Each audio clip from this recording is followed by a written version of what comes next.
Welcome to the Lights Out podcast. This is Chris Lights Out Lytle, and this is our journey to document the history of mixed martial arts. I have brought with me my friend, the MMA detective Mike Davis, and together we will preserve the history and hear some great stories from the world in the era of the no-holds-barred. Thank you and enjoy. Welcome back to the Lights Out MMA History Podcast. I am Joey Venti.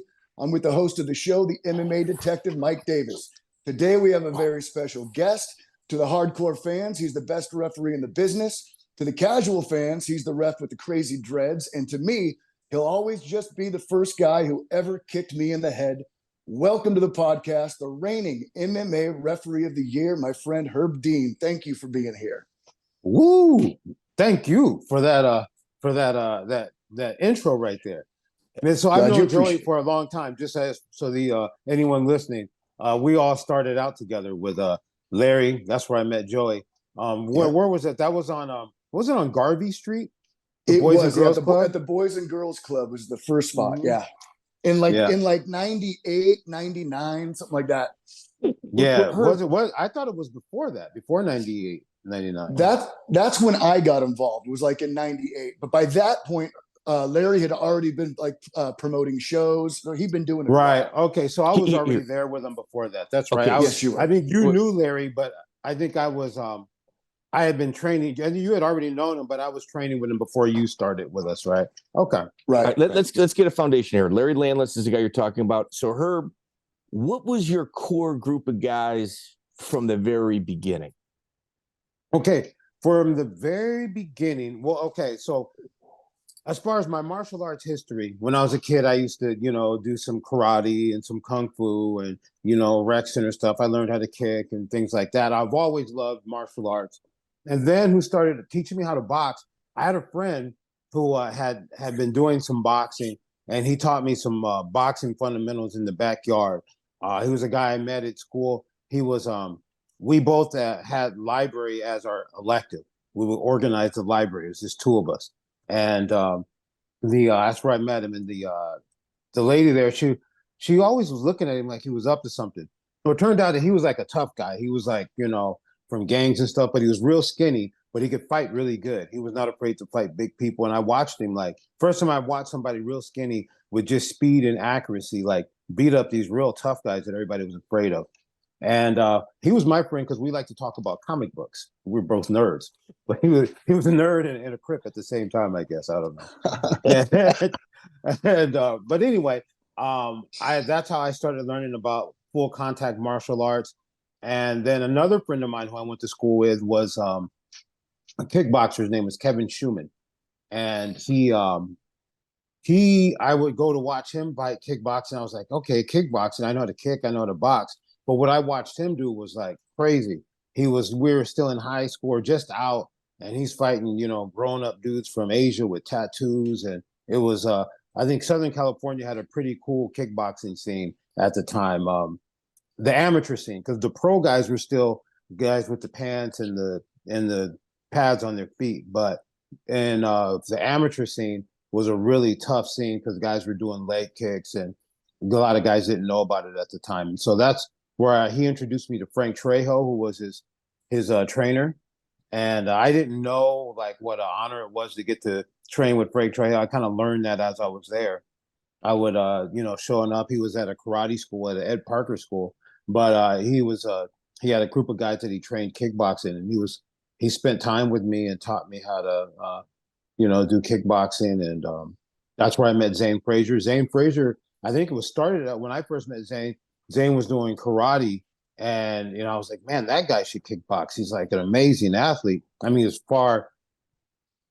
Zane was huge, 6'5", probably 6'6", muscled, and I think he played basketball and did point fighting. So really good athlete. So is this pre-UFC 1? Yes, this is pre-UFC 1. Wow. Okay, you know what? Why don't we get the plugs out of the way? Before we get too deep into this interview, Herb, I know there's things that you're looking to plug. Why don't we get those out of the way in the beginning?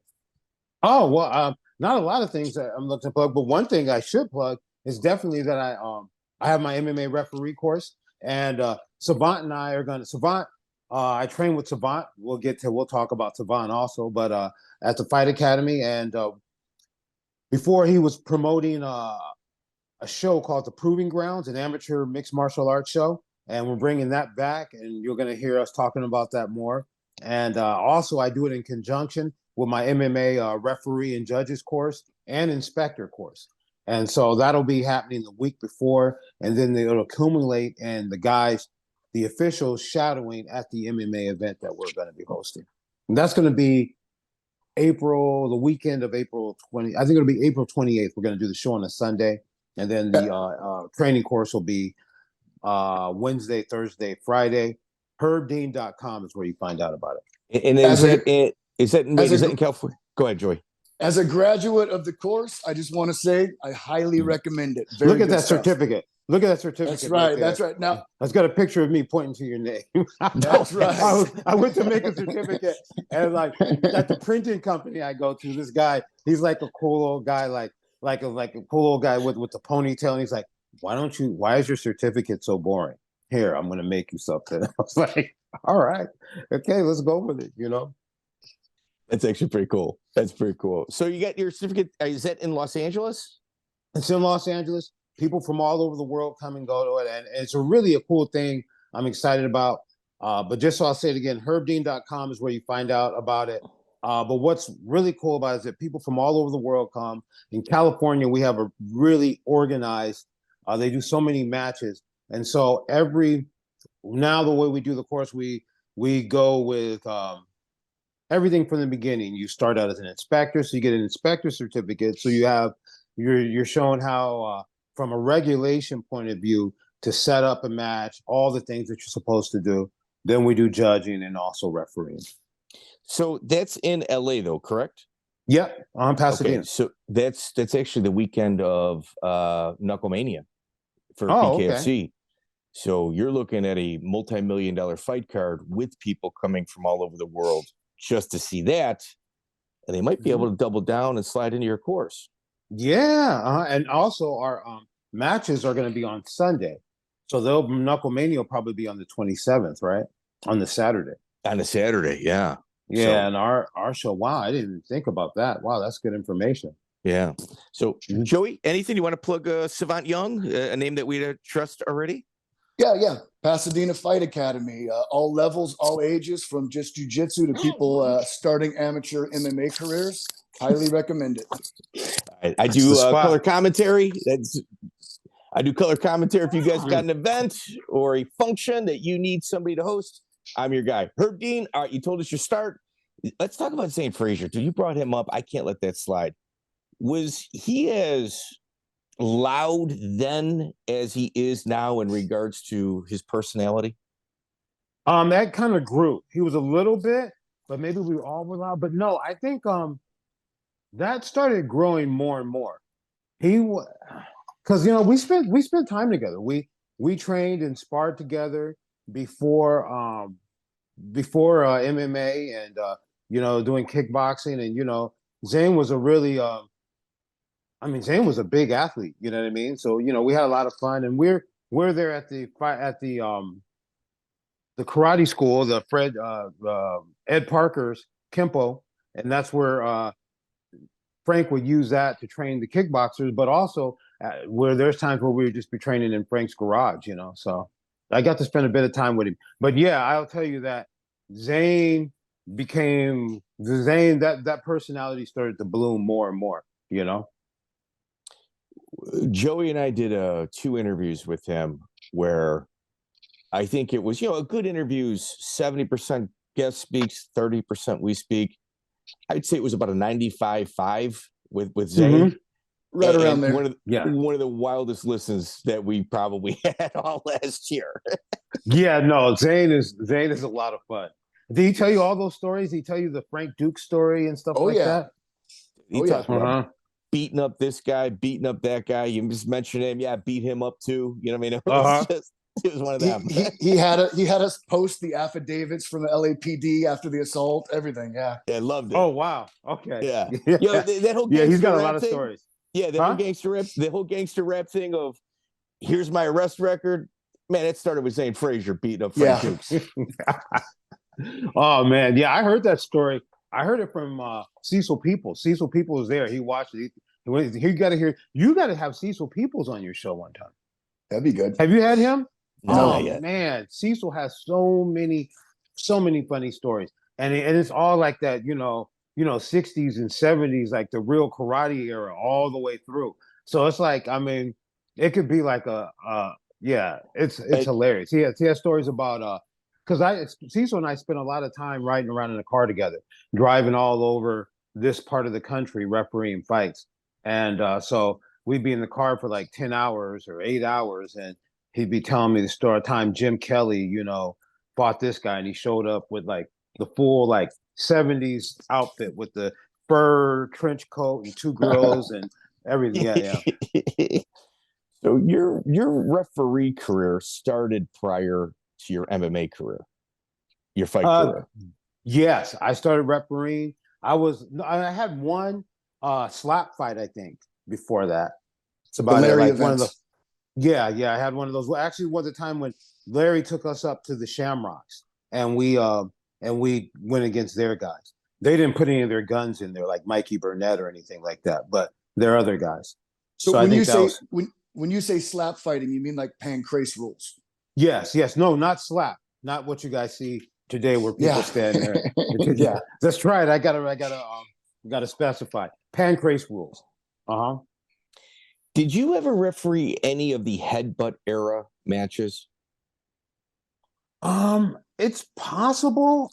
As far as if I were to do that, it probably would have been at Mark Hall's because I think because Mark Hall kept those rules around longer than others did. Yeah, I'm pretty sure maybe there. I think he kept those rules around.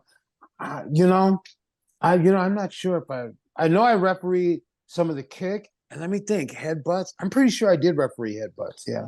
You may have been at the tail end of the headbutt era. Yeah. So, like, if I had to, I've got no, other than my research, I've got no other facts backing this. I think there's only 2 fighters left on the UFC roster from the headbutt era. Andrei Arlovsky, I'm assuming Andrei Arlovsky. I don't know that. But Gerald Meerschaert for sure fought under the headbutt rule set. Well, the thing about it is, I know Andrei Arlovsky's been around so long. It's like, but it wasn't in the UFC doing headbutts, I don't believe. No. He might have fought somewhere else, like in M1 or something, right? Yeah. So that's where he fought before. Yeah. Yeah. That's probably where he did that. It's crazy how long Andrei Arlovsky's been around doing this. I think in his first fights, wasn't he like 19 or something like that? He got knocked out by like Datsik on a somersault kick. Yeah. Well, when he got into the UFC, I think Pedro Hizzo, he got knocked out by him real early. That was one of his first ones. Yeah. Those guys been around forever. So let's talk about the Cobra Fighting Challenge. The California scene prior to organized mixed martial arts, obviously the UFC and King of the Cage, both of which you've made a name for. But there was the Cobra Fighting Championship. There was the Cobra Fighting Federation. There was Neutral Grounds and the Proving Grounds, which was Savant Young's, and Kajas Cage Combat. Yeah, Proving Grounds was way later.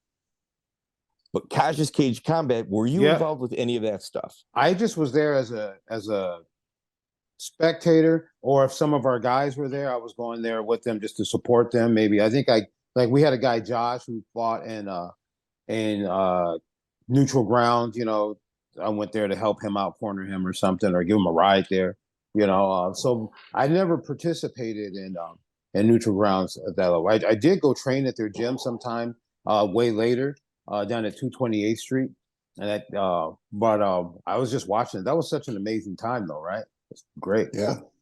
Yeah. Chuck Liddell fighting in your backyard. Later becoming king of the world champion for the UFC. That's pretty incredible stuff. Yeah, Chuck fought in that. I remember they did a show at the Hollywood Athletic Club, I think. I remember Chuck fighting in that. And I'm sure he probably fought in those other ones too. Yeah. Did he ever referee one of your grappling matches? He did. I heard that was at a grappling. We all went to this grappling thing where was it? I think it was somewhere in LA. Compton? I thought it was Compton, Dominguez Hills. Yeah, I think something like that. And and Ahmad put it on. and Ahmad organized it. And you know, it was one of those things that somehow it kind of went viral, right? Like it was this grappling tournament that, you know, might have been a small thing that everybody started talking about it and everyone showed up and it was really big. That's the first time I saw Eddie Bravo move around. Eddie Bravo went against Charlie Valencia. And and Chuck Liddell refereed me. He was eating a sandwich while he was refereeing the grappling match. Yeah. Yeah, he's like this. You know how Chuck is kind of like he's eating his sandwich and, you know, doing the Chuck thing and refereeing the match. Were you at the and you know what, if I had to pick somebody to referee a grappling match, Chuck Liddell wouldn't make my top 100. Hey, that's a Division I wrestler, man. Yeah, he's a Division I wrestler, but he's I mean, here from the couch, he's not known for his technical ability other than to, you know, put you to sleep. Well, but he has it. He has Does it. he? I mean, yeah, but he has it. Like why I just go by with Scott Adams. You know Scott Adams? Of course, WEC works. I think he works for the UFC right now. Yeah. Right. Have you seen Scott Adams grapple? He had a pretty good fight career. I have not seen his grappling, but he had a decent fight career. Scott Adams, a savage grappling. Like Scott Adams is like, and especially with leg locks, he's one of those guys that like. One time, our friend Jay, had one of those slap tournament. He submitted Jay twice. He went, and then Jay's like, "Okay, you got me, you won, but can we go again just because and then submitted him again just like that, just as fast." And Scott tells me he could not do anything with Chuck. Really? Yeah, and Scott was like, I mean, Scott is like one of those like guys like I wanted to roll with him one time, and at this point I was pretty active and good, and I was pretty decent at leg locks. But I remember I was thinking about rolling with Scott, and I think he was in a grouchy mood, and he's like, "I don't know if I feel like playing around with you today. I might hurt you." And I was like, most of the time, if somebody told me that, I'd be like, "Well, let's find out." I was like, I don't know if I want to find out. I don't know if I want to get hurt today. Yeah, because he had nasty leg lock submissions. Really good. Well, so go ahead, Joy. No, he was talking about how he beat our friend Jay, and our friend Jay was no pushover, dude. He was a tough guy. So yeah, dude, he was 100% legit. So you guys here, let's talk about your core MMA group. Savant Young, Herb Dean, Joey, obviously you were there. Who else would you put in it? Was Charlie Valencia a part of that? Definitely. Yes. Jay Martinez, who we just mentioned, definitely a part of it. Joe Camacho was around. Definitely a part of it. Yeah, plenty of skills. So he's related to Charlie Valencia some way. I think they're like maybe cousin. He's cousins with Charlie's wife. Cousins with Charlie's. I was just figuring it out. Yep, cousins with Charlie's wife. Who else was there? And so Joe Charles was. I would train with Joe Charles. Savant trained with Joe Charles a lot. And I got to go out there every now and then, move around with him. Who else was around then? Dave Rivas came on. Oh yeah, that's later. Right. Yeah, Dave Rivas. Hector Ramirez. Yeah. And then Antonio McKee would come through Larry's, and then later on, I used to go out to Antonio McKee's and train with Savant, and that's where I got to train with a lot of really good guys. Vladdy Matushenko, Quentin would be there sometimes, and I got to move around with a lot of great guys at Antonio's. But in the early days at Larry's, that group we just talked about, Mike Begg, that was the core group, and the guys who fought in King of the Cage, it would be like Rivas, Charlie Valencia, Joe Camacho. Yeah. So Joey, out of your core group of guys, like in the beginning, and we're talking everybody that went on to something, but you guys were hanging on beforehand, where was Herb on that pecking order? He had better striking than almost any of us. And then that was clear. So we didn't train like full out. We didn't do all that much kickboxing, but it was always really clear that Herb had a lot more polished striking than the rest of us. I was learning to wrestle there. Yeah. Did you foresee Herb? Herb, you're an internationally recognized person right now. Joey, at that time, did you guys all kind of see that in him? Not until one of the Cobra fighting federations. I was in the corner of one of our guys. His name was Fought, and he was fighting on the card. and I saw Herb run the rules meeting, and he was the main referee. It was the first time I saw him step up like that, and that was the first time it occurred to me that if MMA grew, Herb would have a long-term career in the sport. But I mean, that was a big if. Was the sport going to grow? We didn't know. Yeah. Wow. Yeah. Well, that's interesting hearing that from someone else's perspective. Yeah. Because I was at that as far as at the gym, I think well, first of all, this is the Larry Landless show back then, you know? Oh, and yeah. so Larry Landless, like, he's done a lot, and I've known him for a long time. And one of the times where, like, you know, I wasn't hanging out with him as much, but he called me, and one time he kind of bothered me because he referred to himself as my guy. He's like, yeah, things are, you know, I'm a Herb guy. I'm like, no, wait a minute. I'm a Larry guy. Okay. So all this stuff happened. I was following. Larry had the ability. Larry, first of all, to me, someone who knew that much about grappling, that was a big deal for me. And he taught me so much. And guys who came through there taught me a lot. Like Charlie taught me a lot. Jay taught me a lot. But the fact that Larry was organizing all these things, he organized the place for us to train this thing that nobody even wasn't really a real thing yet. He organized events for people to compete in, and he organized seminars, and he organized, like, I got to meet the Shamrocks, you know, Frank Shamrock, and train with Frank Shamrock, and Frank Shamrock showed me how to do Hindu squats and things like that. So Larry was making all these things happen, you know. Did you ever train with Matt Hume at all?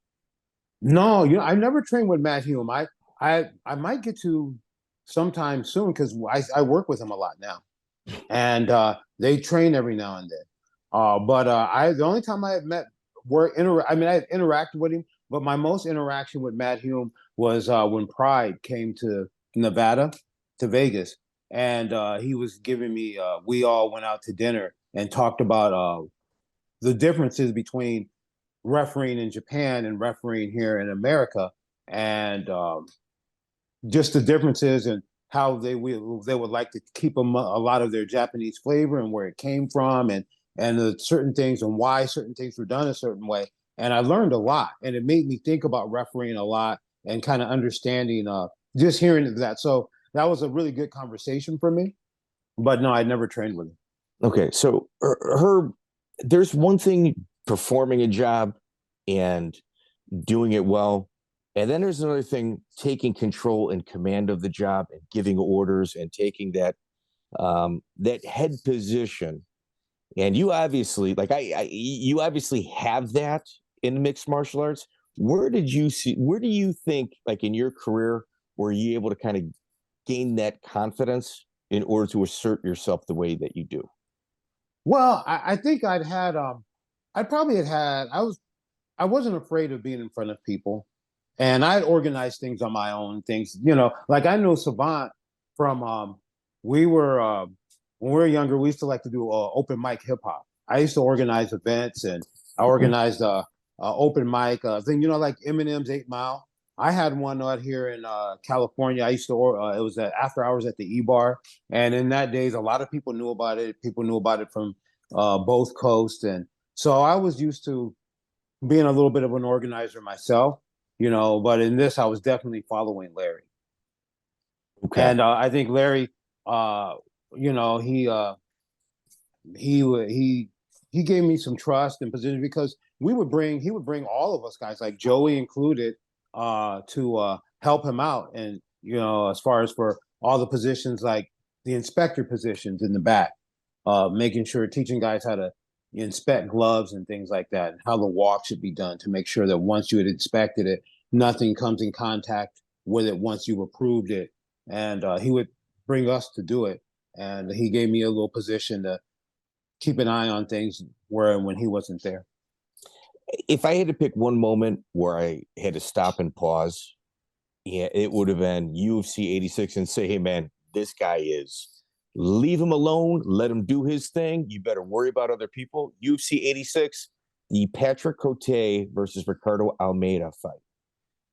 Yeah, I'm going to be throwing, Herb, I'm going to be throwing stuff at you. You have done thousands of matches. You might not know what took place, but like I'll I'll throw a little bit more in there so you can expand it. Do you recall that fight? No, I know those two guys pretty well. I'm trying to remember that fight. Where was that? Was that in? Wait, here. Patrick Côté, or no, Almeida's glove was torn on the lining, and Côté was complaining about it. You stop the match, you inspect the glove, you send it over to the commission. The commission takes a look at it. They kind of tuck it in. They send it out, and you go, no. That's not how we're fixing this. Give me a scissors. And you cut the lining of the glove. And it was right after the Randy Couture incident where the lining cut his eyelid or cut his eyeball. Ruining a main event. Nah, I don't remember that. But you know, when by the time I had gotten there, I had refereed so many matches and been around so many guys, and you know, and having Larry around and other guys around to help me out. So, you know, and also from doing this job, I from the beginning, I was so happy. I've always taken this job from a service point of view. I'm here to facilitate.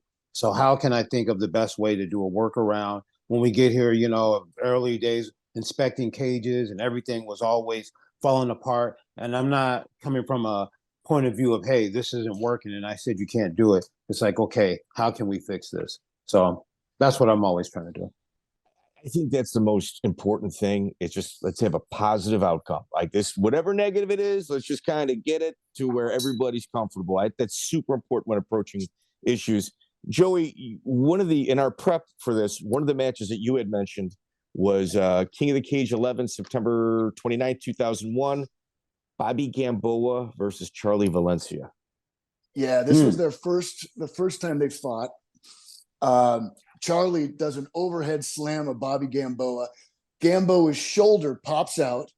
He's underneath Charlie. He's in guard. And actually, no, he's on top of Charlie somehow. But his shoulder's out, and he's asking Herb, pop my shoulder back in. Now, that sounds ridiculous, but I've seen it done at Kajas Cage Combat, where the ref just popped the guy's shoulder back in and then let them continue. Herb probably didn't do that. No. You acted like a professional and did not give medical attention that you weren't qualified to give. Yeah. On camera. Yeah, that would have been a bad move. Yeah. Well, I've seen it done. Other people do it, but yeah.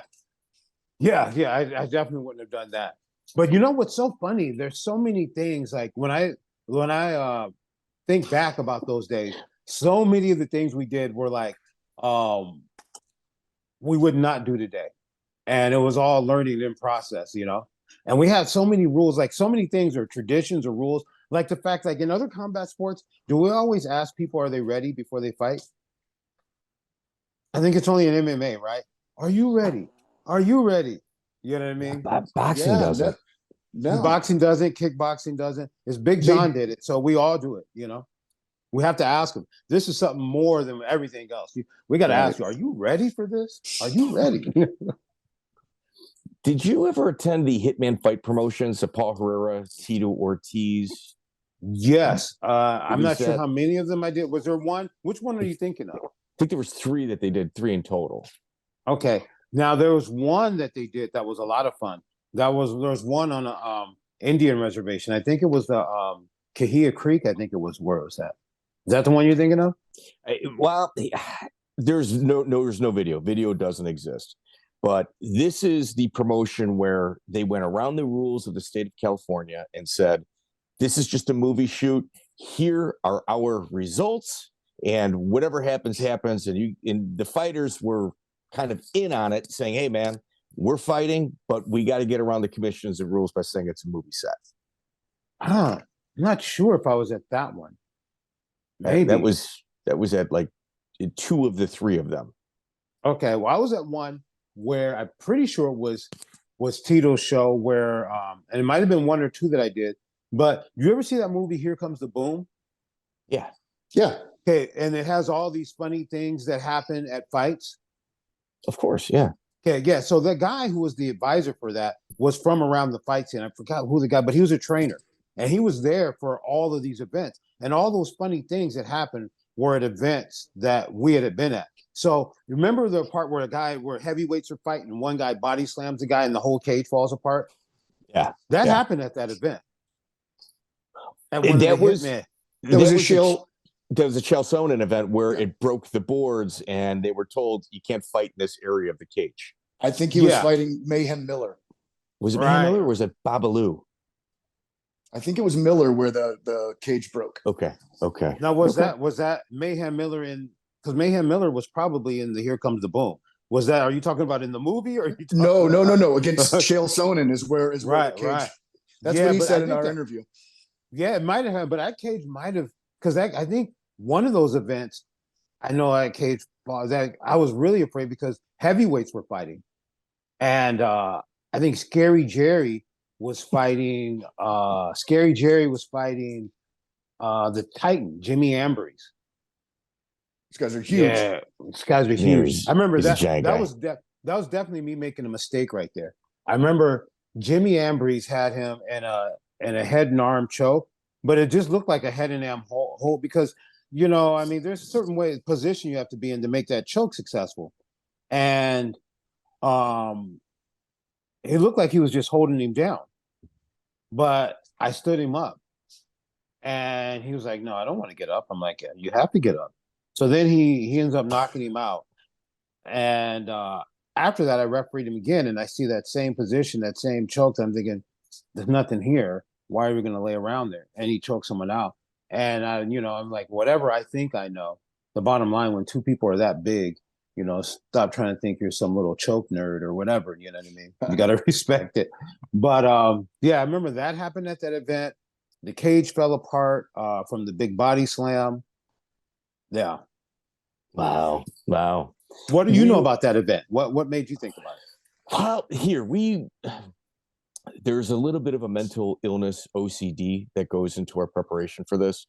And every person we've had on, Chael Sonnen, Babalu, Chris Brennan, a few others, they all say, well, the result was not actually what took place because it was a movie set. And Joe Rogan recently addressed it on his podcast. But the fights, those guys were fighting. They were legit fights. Yeah, 100%. Legit fights, but the results aren't really what it is. Yeah, they say they are. What about Ultimate Athlete 2? Were you at the riot with the Mongols? I definitely was there. Yeah, that was a crazy story. I was there. I think Ultimate Athlete 1. And one was in Hammond, Indiana. 2 was at the casino. Then I didn't. Maybe I'm mixing that with Ultimate Pancration or something. That was at the same spot. At Morongo, yes. They were both Yeah, they're both. So so Ultimate Athlete 1, 2, I was there. I remember that I was refereeing matches. I think that the match that you guys were thinking about, the one with Rick Slayton, that's the famous match. And he's fighting a Russian king. What's the guy's name? I think he was from Russia. The guy was Rick Slayton versus, I got it right here. Oh, no, I just got Rick Slayton. Yeah. He was losing, and then his biker gang. But it was weird. Okay, so first of all, that was a real scary thing, a real scary time, because I mean that was a pretty scary bike gang. Those guys were like, I got there, and I remember I was there, and I went to the bathroom, and they were all in there, just like probably like, well, who knows what they're doing. And when I walked through the door, they all turned and looked at me. I was like, I don't want to be in. So anyway, I'm doing my thing. Whatever I got to do. I'm leaving. I'm like, man, it's pretty intense. And you could tell they had a reputation for things happening, and they kicked it off pretty fast. Like, it wasn't that he was losing. I think there was a groin shot, and it was stopped. The guy who was the referee was Sos Infante, and there was a groin shot, and he stopped it, and it could have continued, but they were just ready to go. What are you about to say? Sos Infante is an old school ref. Few fights. Choi, in our prep, he got brought up. I am shocked that you remember his name. Well, because he started out early with me, and he was one of Ted Williams' guys, and we probably trained together every now and then. And he was I was happy to see somebody I knew when we got there to do it. So yeah, it was he was a friend of mine. I haven't seen him for years, but he's a good guy. So you knew in the bathroom that there was just some bad energy going around. Yeah, that it was really, and so right away when that break happened, I remember they started throwing things down from wherever they were throwing, whatever they were throwing, lunch, and somebody started throwing stuff back. And then that's all that happened. They came down, and it was like nothing I've ever seen before. They just started beating people up. And you could tell like they did this a lot. Like guys were splitting the two. They were holding on to people. It was like the cartoons, like punching someone back and forth between two people, you know. And I remember they were trying to come into what we call the technical area, like an area that's kind of roped off around the cage where broadcast is at, and whatever referees and judges are. And they're trying to come in. I was like, if they get in here, it's going to be bad. I see a couple of guys come in. So I head them off. I'm like, no, you can't come in here. And the guy looked at me, and it was 2 or 3 of them. He looked at me. He's like, he walked away. But when he walked away, he pulled out a necklace, which was a flat knife, it's flat, but it's like a razor. Like and he's like, hey, this is what you're messing with. You know what I mean? But he walked away. He's like, I'm leaving now. But I mean, I don't know. I don't know why he left. You know what I mean? I think he left and just decided to put me on game. Like, hey, you don't know what you're playing with. This is what's going on here. And I went and I got the security. I told the security, I was like, hey, there's a guy over there with a knife. He's like, where? And I pointed him. He ran the other way. Like, okay.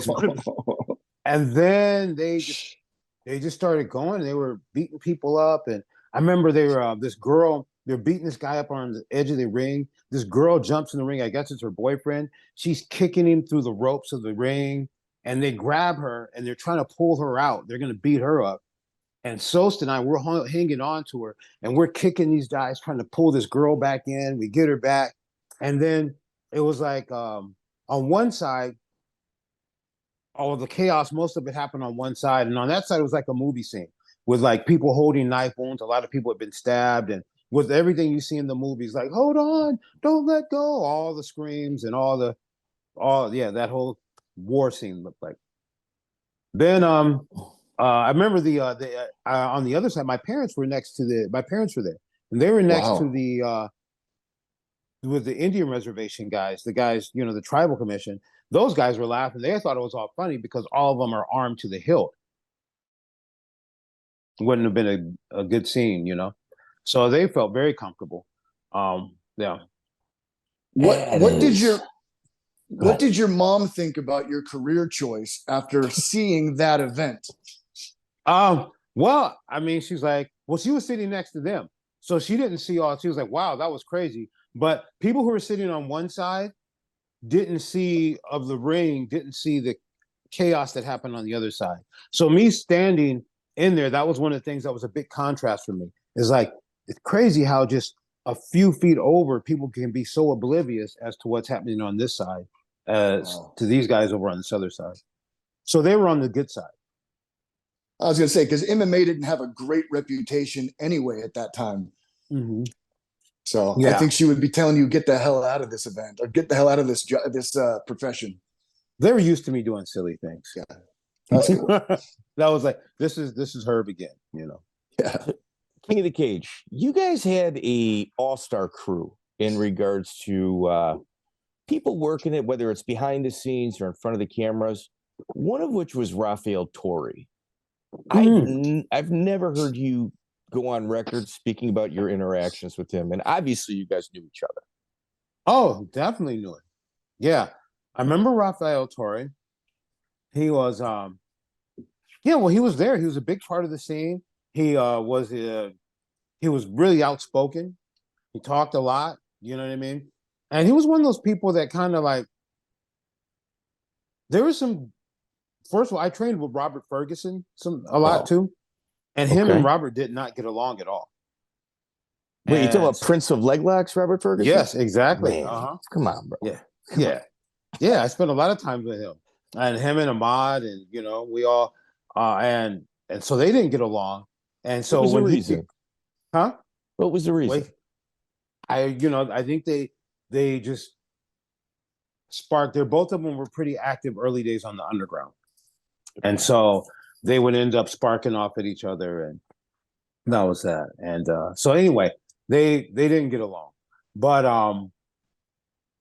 some of the good thing about Rafiel Torre is like he was really one of those people who were like, hey, we're involved in something special right now. And he would really pump everybody up. I remember one of the first times we were on a plane together. We all got flown. The King of the Cage went to Michigan the first time. And then we were on a bus and Terry organized all that. It was crazy. It was like a big deal for me. It was like, what we're doing is so important that people are going to fly us all out here and then get a bus or a van and get us all out to this reservation. I mean, I was always so happy if somebody gave us a parking lot to do it in. And I remember we're on the plane and, we're doing this, and he just started chirping off. He's like, Quentin Jackson's on this plane. So-and-so's on this plane. Of course, Rafiel Torre's on this plane. And I don't know, that was a fun energy about him. But of course, there's a lot of other stuff too. When did you kind of think that the wheels might be coming off of that car? Well, that fight with the guy, I think that probably you Loca, Big Joe. Big Joe, Loca Tianue, or Tianu. Or yeah, I'm not sure. He was a Islander, right? Yes. Yeah. Okay, we definitely knew that was. And I was looking at Rafa. I was like, man, aren't you training? And I remember him just talking about his preparation. He's asking the people he's talking to in training. He's more interested in talking to Brad. Do you remember Brad, the icon, Yes. the King of the Cage?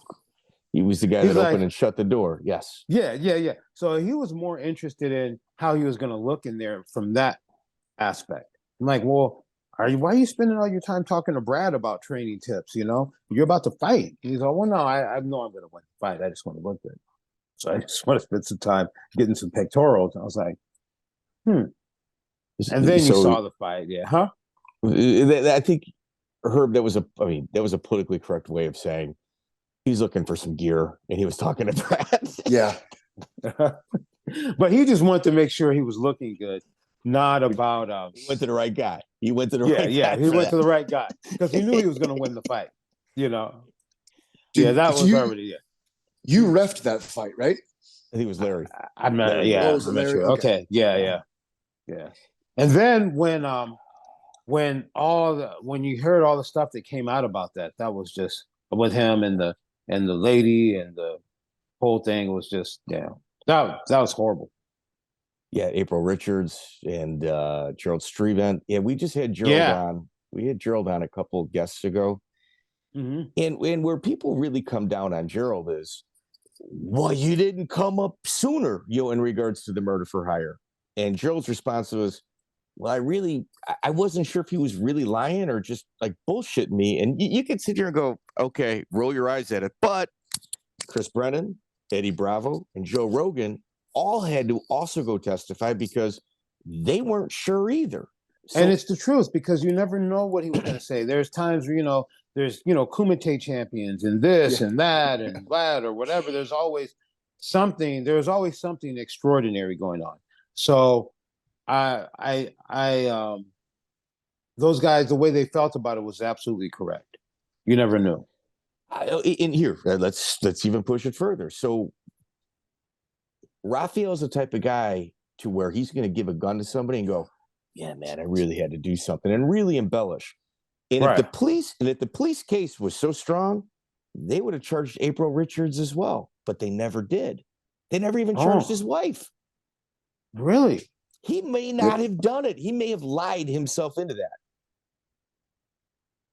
that. But he may have lied himself into a life sentence in prison. Like actually lied himself into that for cool points, street cred. Right. But it was somebody. The way the guy was put away was a choke, right? It was a choke, but the evidence used against him was a gun. A gun was never used, but it was dude that died's gun. Hey dude, it's so like. So you know more about it than I do, bro. Because you're the MMA detective. That's what I'm talking about, Herb Dean. I had a guy go there and do the math on how he got to this place or that place. He got a ride. If he did it, he got a ride. He didn't run. Right. So, it is what it is. Let's talk about King of the Cage. What's your favorite KOTC moment? Okay. There's so many. I'm not a good guy for my favorites, but I'm going to tell the first thing that came to my mind was when Rami Aram beat Jerry Bolander. Oh my God, bro. Yeah. Okay, so when he was fighting, because we all look up to Jerry Bolander so much. We all and the fact that he was in our events and it was like, because he's a former UFC guy. He's from the Shamrock. He's from the beginning. It's like royalty is coming to participate with us. And Rami just got it. And it was like, this is real. It was like one of the first things that, to me, there's like, what's going on here? These guys can compete against anyone. And the part that really made it was Javier, because Javi's in his corner, and Javi's reaction, because Javi is such an intense, special dude. Javi, and Javier he's like, Vasquez. Javier yes, Vasquez. he's Javier Vasquez. He's so intense and he's so talented and gifted. He's everything together. He's obsessed and gifted. He's always coming up with so many creative things, but also his work ethic is, he's driven, he's emotional. So Javi, right when they start to win, I look over because I know Javi's going to be bursting into tears. You see, because because he's that kind of guy. You know what I mean? He's just so emotional. Like if he doesn't cry before the fight, people are worried. So I see him win, and I go, okay, where's Javi at? And I see Javi like, and so like that was just that was a very goosebumps feeling of that moment, of that whole movement being a real thing. That's one of the biggest things of it being a real scene that I remember. The Ken Shamrock and Lions Den guys like Tony Galindo was a Lions Den guy. They were pretty notorious back then for creating issues and handling their business behind the scenes. Well, yeah. And, and there was few camps that were like that. And Tony Galindo, I mean, basically back then, I mean, there's so many things that could have easily been fixed. But King of the Cage, believe it or not, like cage design has come so far since then. So, I mean, you have this cage and we're trying to figure out different ways to keep it closed. So we have like a gate and you have the latch that you would have on your gate at your house. And of course that thing gets bent as soon as a couple of heavyweights hit it. So you have to fight it to get it open.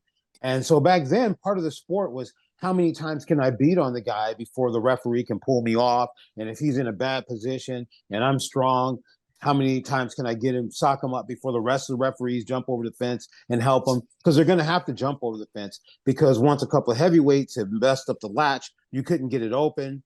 Then the next thing they came up was with a bar, but there was no latch to hold the bar in. So the bar is constantly about to be screwed up and the gate's going to fly open. So between every time the guys got there, it was the referee's job outside to hold the bar down to keep.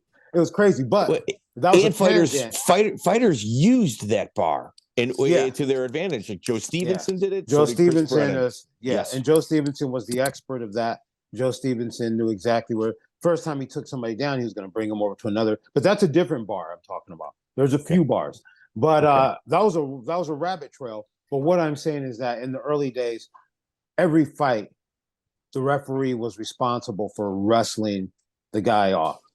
Just about, and so, and nowadays when I've been caught off guard, when I come in to stop guys and if they're still going and maybe slightly out of position, like, okay, you got to always be ready because now guys stop when you tell them to, but then they never did. Galindo was famous for that. Galindo, never stopped, And what's funny is like, you see, somebody who was like that and you would think, man, what a bad guy. But I would tell you, like, with fans and with interacting with people, he was always so great. When he'd give his autograph, he would take so much time. He would write, Tony the Bull Galindo, he'd draw a little picture of a bull and the whole shot and like interact with that person. It's like, okay. When Ken Shamrock had his issue with Mark Hall and Vernon Tiger White and Tony Galindo kind of stood security while Hall and Shamrock beat up Mark Hall. I mean, you were at the event, not there at the incident, but what do you recall hearing? Okay. What I remember from that event was when I remember getting there and I saw Ken Shamrock and Ken was in a mood. And, it wasn't my first time meeting him, but he looked pretty focused and he was he was in a mood and he looked like he was looking for somebody to interact with. I didn't know that it was going to be that, but I knew that he wasn't happy. And I knew I didn't want to talk to him. I was like, okay, he's got somebody he needs to talk to. I'll stay in, yeah. And so I remember him going by. And then I remember I was walking and I see blood everywhere. So I see blood here, blood there, and like a lot of blood. And then someone comes running out from behind, from the back and goes, Ken Shamrock just beat up Mark Hall. Somebody just go, and I remember the guy, there was somebody there, and he goes, so what happened? He goes, yeah, Ken just started punching him. And he goes, well, that's it. And he got on, Mark Hall didn't use the guard? I mean, he didn't get him his guard. It was like, no, he just socked him up. But that was my experience of it. I didn't see it happen. I think I must have been one corner around because it happened and I walked right around. Blood was still fresh. It was just there, I mean, is there any talks of maybe we suspend Ken from the events? Maybe the Lions Den guys need to take a little time off? Any of that conversation? No, not even a little bit at that time. No. So it was the wild, wild west. It was, definitely. It was, I think big credit for Big John for establishing the fact that the sport had a referee. Some sort of, and so one of the things, I think that even though it was the Wild West, everybody was so happy that we still got to do this. So as a referee, I think if I just showed up and was consistent and was there from a attitude of service, but at the same time making sure I knew what my job was and was going to do it no matter what, people in the sport respected our sport and the fact that we had a referee, because as far as for what you could imagine, that it was, all the alpha males from the surrounding area there, and there's supposed to be some order. Yeah, things like that happened. But at the same time, people had a lot of respect for what we were building there. So I think everybody worked to keep themselves in line to some degree. I think the attitude also is what people, they kind of miss on is compared, like Sean Strickland, outrageous, says crazy things, makes you hold your head. That type of attitude, I'm not saying skill level, but that attitude, and just after the no holds barred era, it was an entire locker room full of that. Actually, to be honest, is that in the beginning, it wasn't like that. In the beginning, everybody was very respectful. Well, yeah, in the Midwest was different. In California, it was the Midwest was there, and I saw the Midwest shows, and the Midwest shows had that energy. And at the same time, the Midwest shows were like, I think MMA, I think you guys were before us, right? Doing these shows. Yeah, you guys were doing these shows in MMA. Like, so in the beginning, when ours started, it was like guys being able to do everything at once. Like, okay, there's jujitsu, there's this. You guys were having MMA fights. Yeah, and that's and true. So at That's the true. beginning, everybody was so respectful out here that they were just so happy to be able to do it. And everybody was coming from a respect and martial arts kind of view.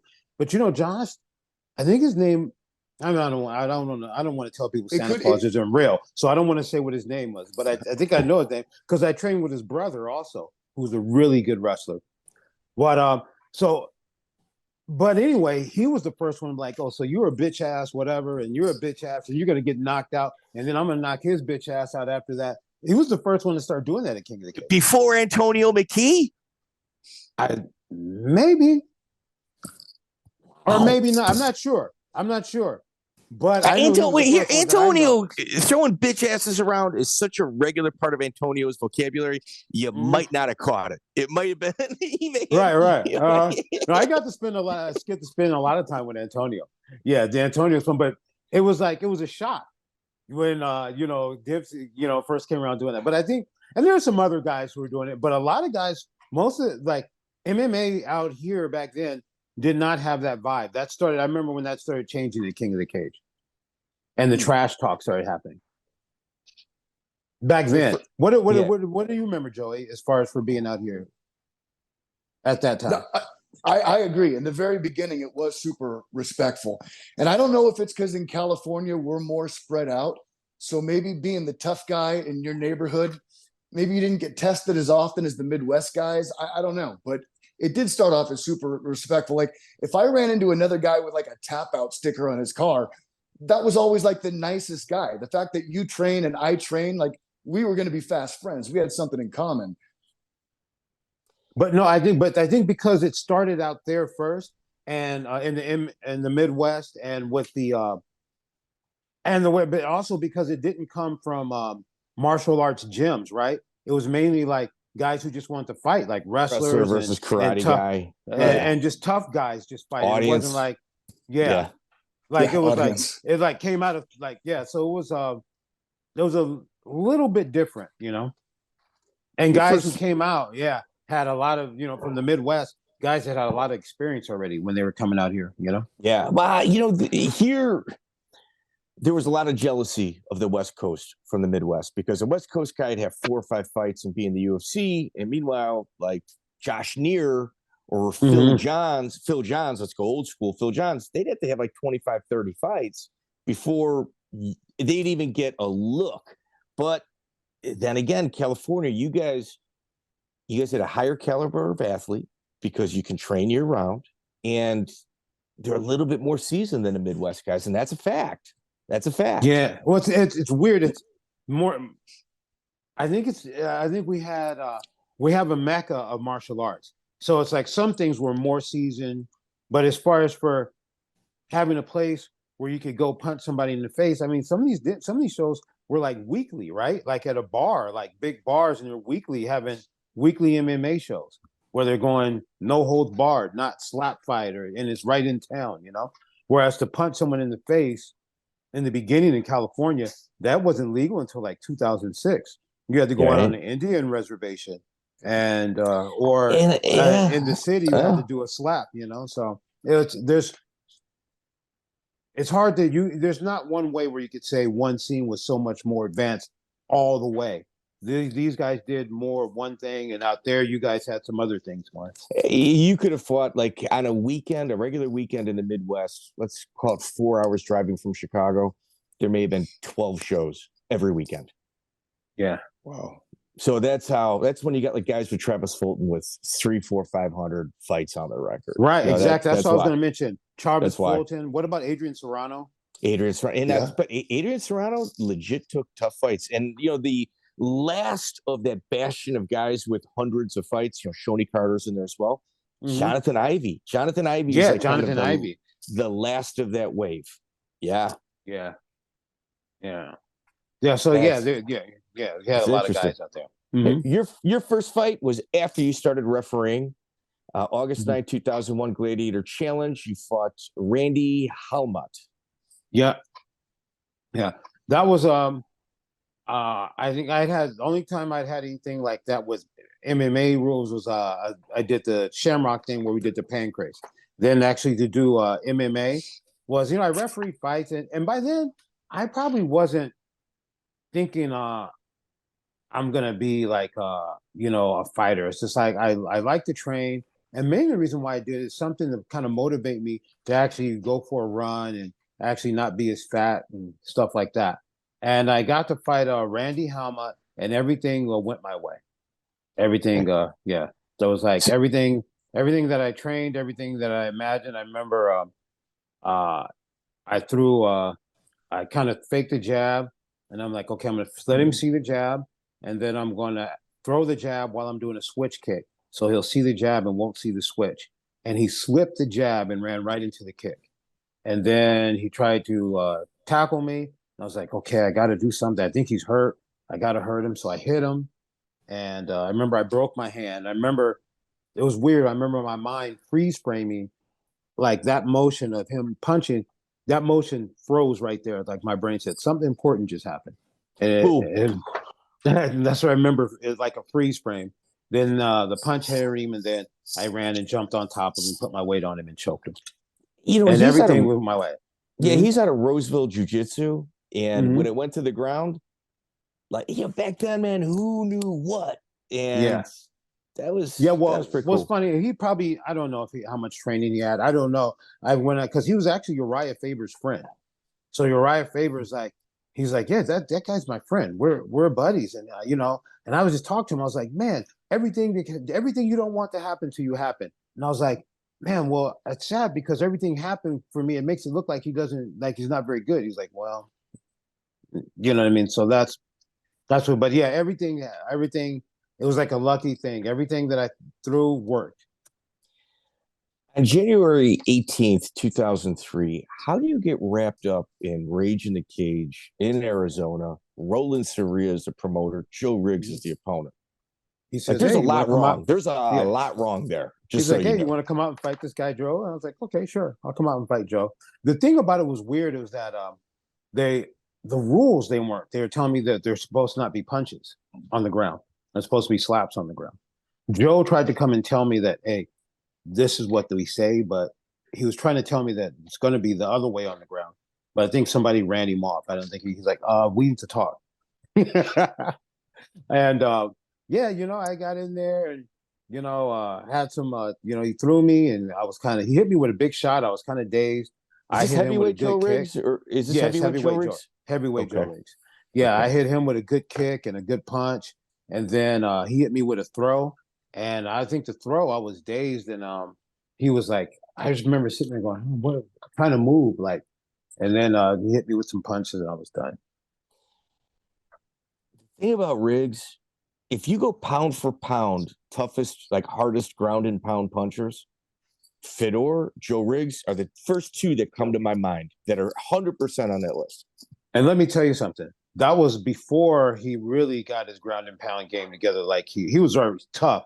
But, I'm always a Joe Riggs fan because anybody, most people, I'm a fan of his to begin with. But then on top of it, the added bias of the fact that he whooped my ass, I don't ever want to see anybody else whooping his ass. That's like a vicarious ass whooping for me. You know what I mean? Damn, now you gonna let him kick our ass too? You know what I mean?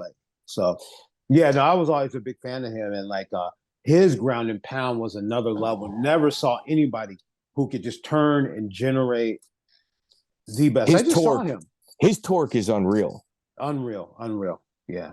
Do you remember what took place between Todd Medina and the promoter that event? I remember Todd was there, and I remember something happened, but yeah, I don't remember that wasn't probably on the top of my list. I think there was a bunch of stuff that happened. I think Ahmad fought Edwin Dewey's too. I remember that, and I remember Todd fought Edwin Dewey's. Todd fought Edwin Dewey's? Yes. Yeah. Huh. I felt maybe Ahmad fought Edwin Dewey's another time. Yeah, he headbutted Medina headbutted Roland Soria because he thought he got chipped on a fight. Oh, okay. Well, the ring. Medina, in the ring. Yeah, okay. Yeah. And then chased him around backstage. Yeah, Jeremy Jackson was on all those trips with us too. Do you remember Jeremy? Scorpion. He's yeah. Dude, he's getting out soon. I know. That's so unfortunate because he got railroaded. Well, here. So I just got some prison letters from him from a guy, Hong Kong Fooey on mixedmartialarts.com. He's one of the moderators over there. He sent me some old prison letters from Jeremy. And here's the reality of the situation. And it's ugly. Whatever took place, that was their relationship. I'm sure it was very non-traditional, the way they talked to each other and handled things. Mm-hmm. But one of the jurors, Jeremy, when it was about time to wrap up the case, demanded to plead guilty. He didn't want to be there anymore. He didn't want to hear from the judge, the jury, nobody. I want guilty. He had a mental breakdown. Yeah. One of the female jurors went on TV and said, "This is wrong. Yeah. This is wrong." Like a female juror, and a lot of people ran into those jurors, and the female juror says, she wasn't speaking for just herself. She said, we were never going to convict him. But the way, our legal system is messed up with the way, first of all, the things that we take for granted, like the fact that the police charge you with something far beyond what they believe you did, so that it would plea down and then meet in the middle somewhere. Why don't you just get charged with what you did? Wait, Herb, here we go. And dude, 15 years of law enforcement. There is applying justice, and then there's winning. And winning is not applying justice. Like if you and I have a conversation, are we meeting in the middle? Are we discussing ideas? Or is one of us trying to win? Because when one of us is trying to win, it's not a real good exchange. Can we agree on that? Right. But what I'm trying to, let me finish this statement I'm saying. Sure. It's common practice. It's common practice to say, and they know, they go, well, we're going to charge him with this. And the police say, well, I charge him with this because what he really did was this. And then what's going to probably happen is it's something in the middle, and it's going to be more than really what the charge was, or maybe whatever. But it's just like, why do we even have to play those games? Why don't you just get charged with what you're being charged with? You know what I mean? And so what I'm saying, like, so many of those things are, and that's common practice. Like, if someone's charging someone with what they're not, I know, I'm just saying that that's one of the way, like, there's so many things that are so broken that we accept as the common practice, you know? But anyway, that's horrible what happened to me. Yeah, no, because he was a really nice guy and he was a young person, and we're all a little bit weird when we're young and trying to figure things out and things like that. You know what I mean? And he was an intense guy. You know, he didn't do anything. You know, he's not a bad person. Yeah, and you know what's unfortunate? All right, you want to have your voice heard.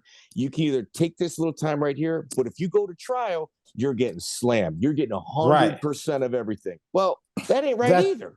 Yeah, that's definitely not right. How about I come and I have the right to go to trial and I get the merits of my case on the merits. And if I use the system, why do I need to be punished with it? Why does it need to be like, that just doesn't make sense. No, a lot of people are going to, a lot of people you have to be a true warrior. You know what I mean? A fearless individual to say, no, I'm going to stand up for my rights. And you know what I mean? Because they're going to make a run at you and go, if you do this and we're going to convict you, you're going to go. And it was something he didn't do. Yeah. You know, we're kind of going off on a tangent here, but let me just kind of wrap this up. Tiger King. We can both agree. Goofy, funny, entertaining. Nobody that's really a threat. Somebody that's probably got addiction issues. All of those things I agree with. 30 years in prison because the FBI informant plied him with drugs and then baited him into conversations and then used those conversations against him. You think that's justice? Right. Come on, man. I mean, that's a cartoon. Yeah, you're right. That's a cartoon. If they're going to give a cartoon 30 years, what are they going to give to somebody that's real? Right. So, that was a tangent, but I guess you're here to get to know me. And that's something that I feel strongly about that particular case. You know what I mean? Because that's my friend. That was my friend. We spent a lot of time together. You and Larry Landless fought on the same card on your next fight when you fought Timothy Mendoza. Was that like a gentleman's bet or an agreement between you two?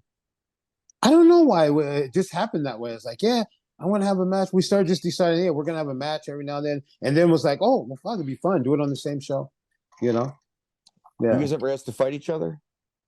No one ever asked me to fight. Oh, dude, that's a main event right there, boy.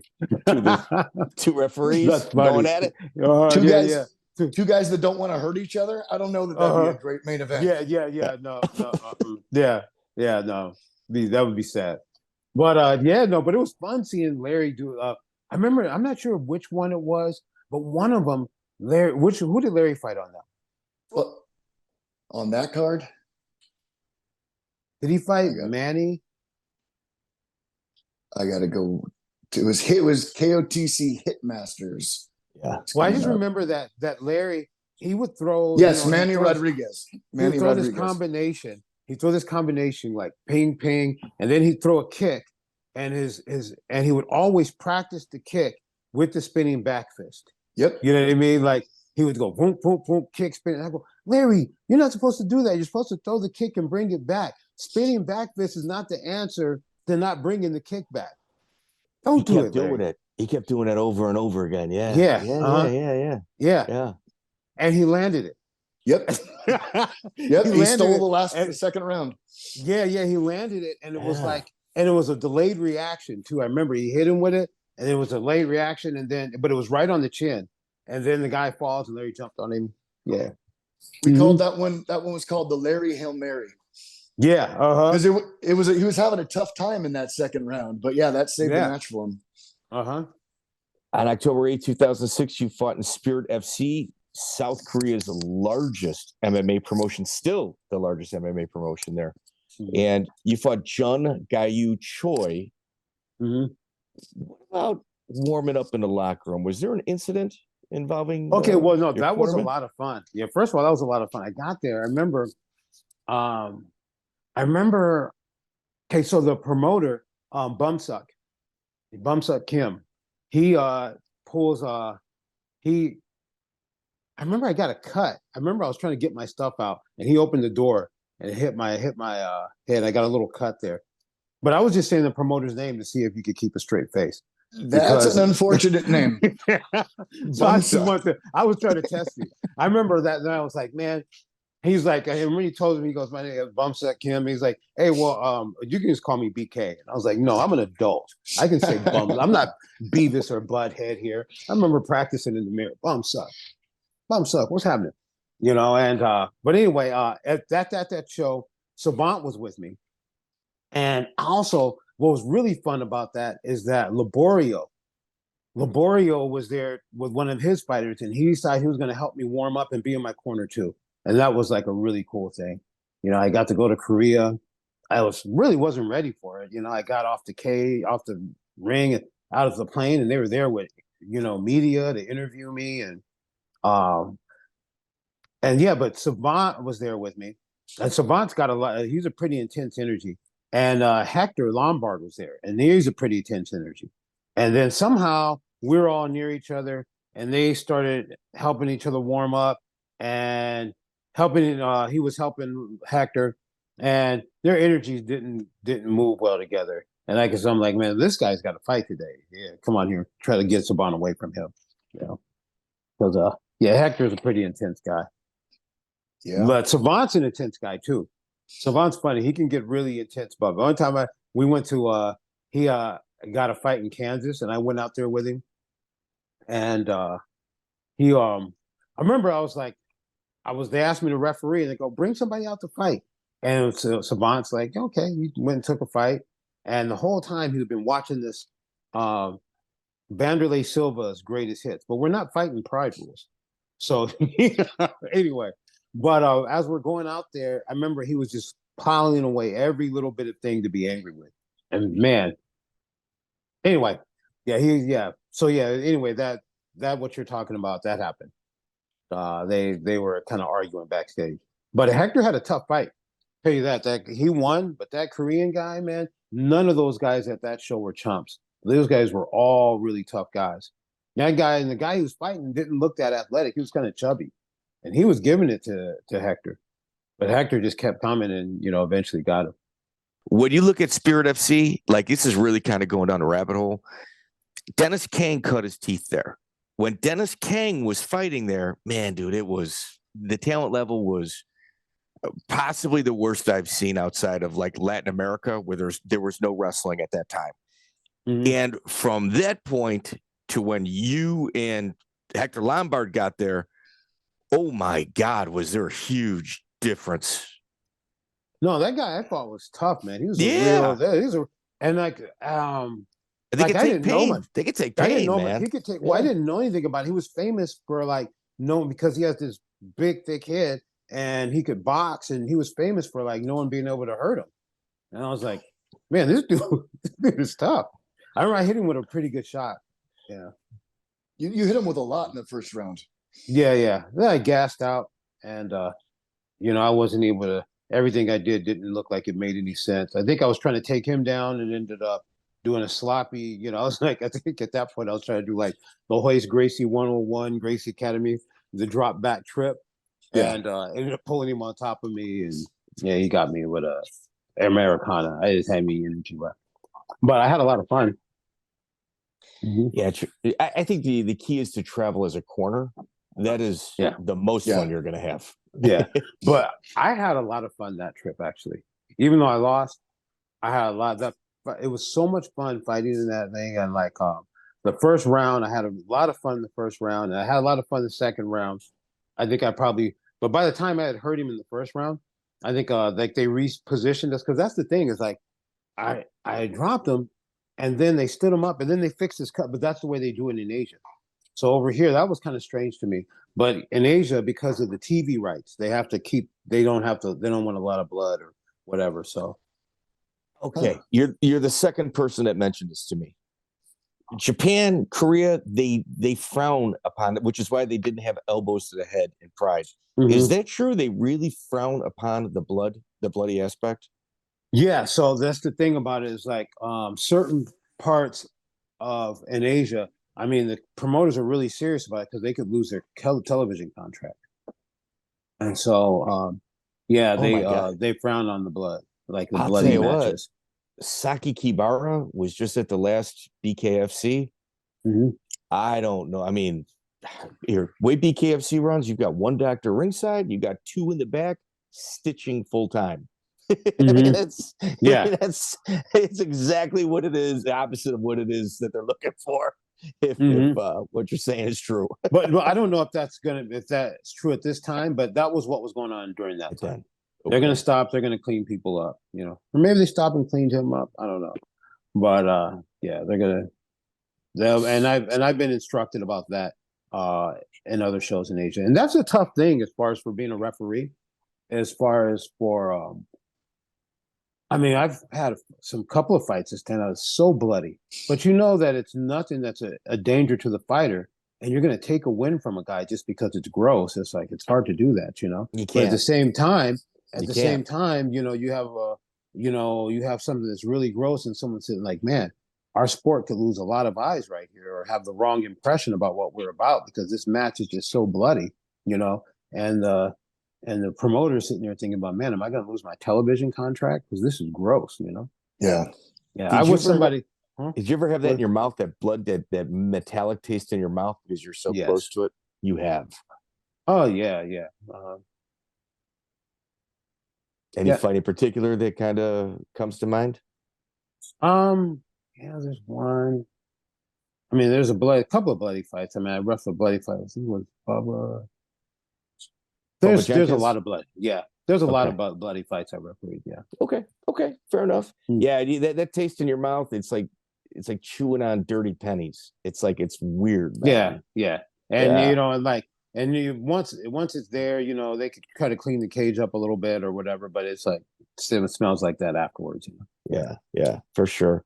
Savant Young, what would you describe your relationship with him? Oh, he's one of my best friends. Yeah, we've been friends since before MMA. We had a lot of we just ran into each. Yeah, we had a lot of things that we'd run into each other from just for common interest. And then one time he pops into to the Submission Factory where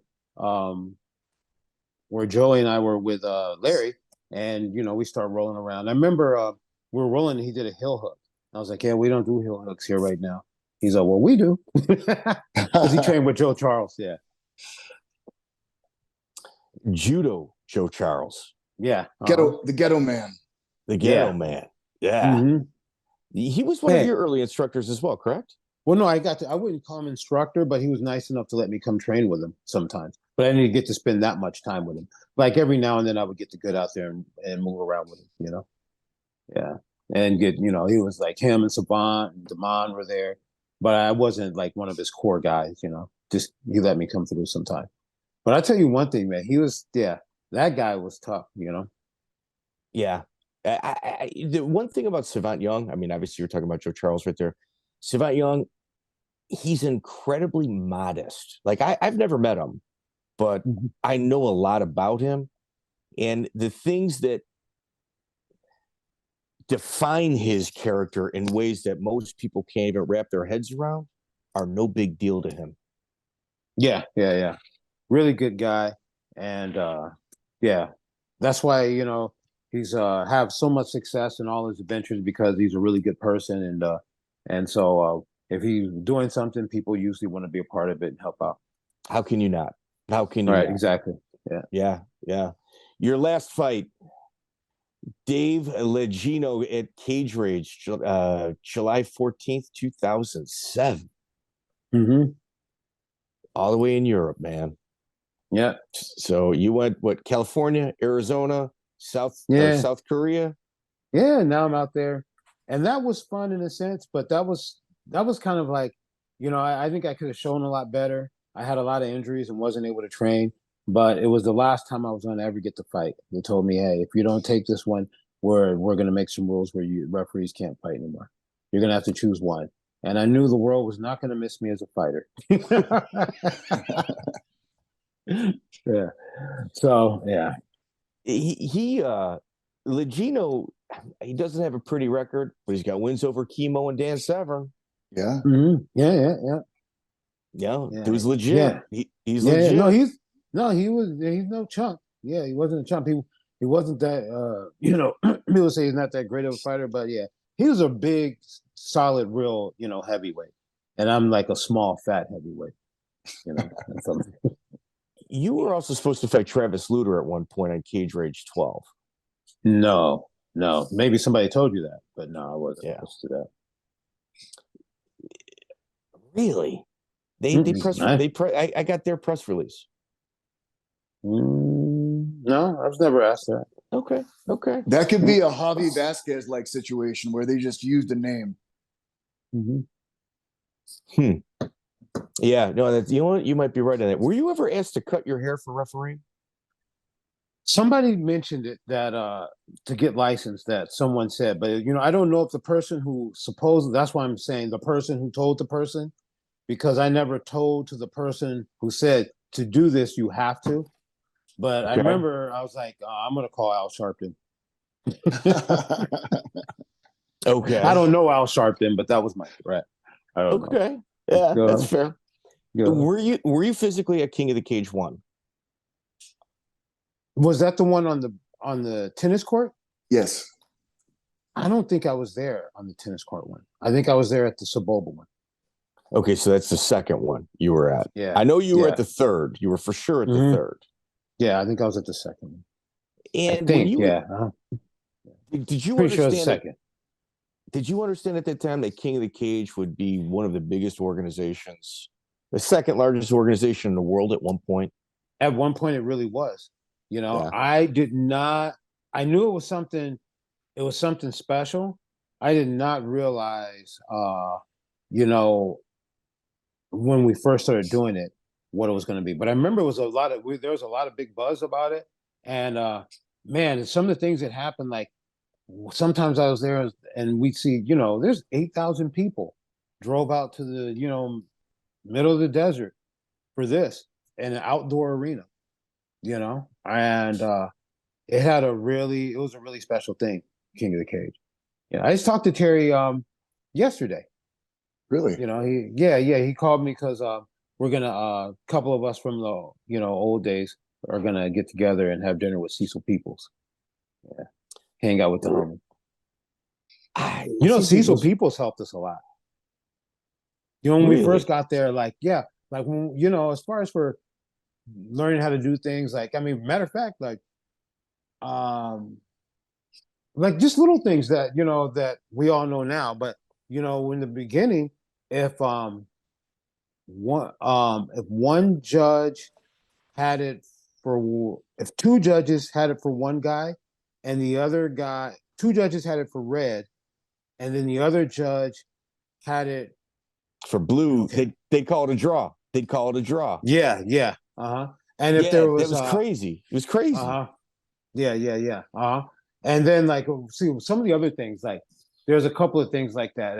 And if two judges had it a draw, and one judge had it for blue, two had it for red to a draw, and one had it for blue, we would call it for blue. Yes. Huh. And we didn't know that. We go, well, that makes sense because these guys said it's a draw, but then the blue, so that tips the scale, goes, no, it's a majority draw. We didn't know what a majority draw was at that time. Wow. Yet they trusted us. Yeah. Here in the Midwest, what they would do is they would do 2-round fights. And it wasn't because, wow, these guys, we just don't pay enough for 3 rounds. No. They were hoping for draws so they wouldn't have to pay a win purse. That's why you see so many draws coming out of the Midwest. Wow. Well, we would do 2-round fights out here just because they didn't want, because it's hard. Doing 3 5-minute rounds is a hard thing. It doesn't sound like it, but that in the early days, King of the Cage did 2 5-minute rounds. But they had a different scoring system so that you'd be able to get a result. So King of the Cage they weren't using the 10-point must system, and he had a different scoring system that was based on aggression, punching, striking, and then grappling. Were you at the Chris Brennan Kevin Hogan fight where the announcer said that Chris Brennan was from Beverly Hills Jiu-Jitsu representing Marco Huas, even though he had split a few weeks prior, and it was the announcer's fault, not Brennan's fault, and there was almost a full-on riot backstage? I'm not sure if I remember that, but was it at King of the Cage? Yes. I was there, but there's so many things happened there that I probably missed that detail. Didn't care. That was that at that point, that even though it sounds like there was almost a riot back and people were yelling at each other and whatever, people were always yelling at each other, and that was they didn't end up fighting, I don't think, right, about it, and the match happened. Yeah, so that right there was a detail. There's a detail that back in those days, Brennan used to threaten to sock me in the face every time I did a rules meeting, and cuss me out every time I did a rules meeting.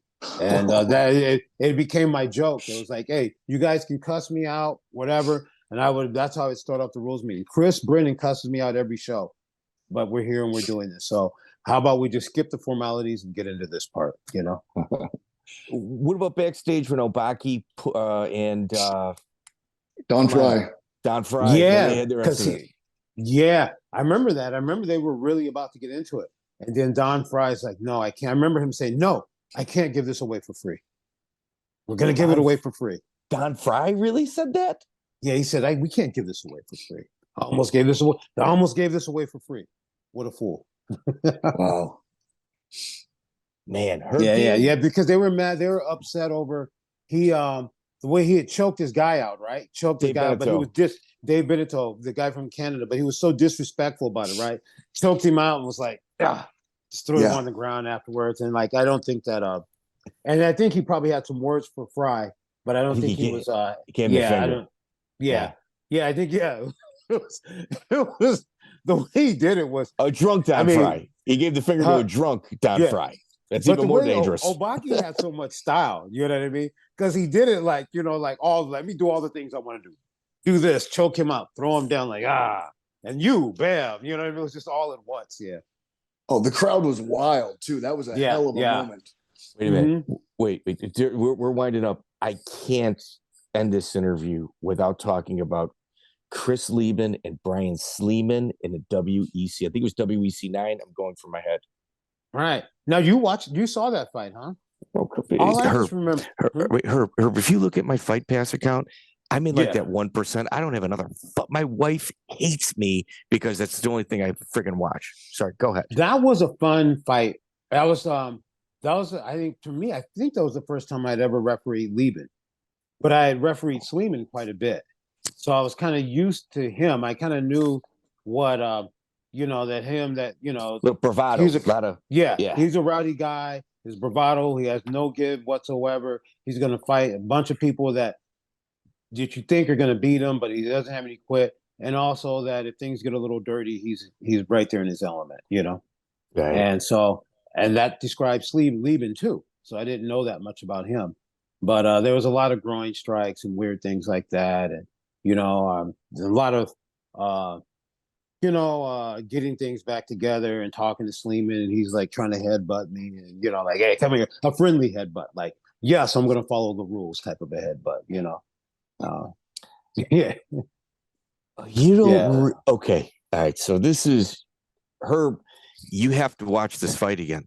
Like there's so much more there. Well, first and foremost, Lieben's about to get knocked out. He throws a groin blow. We had Chris Lieben on, and he goes, it was absolutely intentional because I was about to lose the fight. That's why I kicked him in the groin.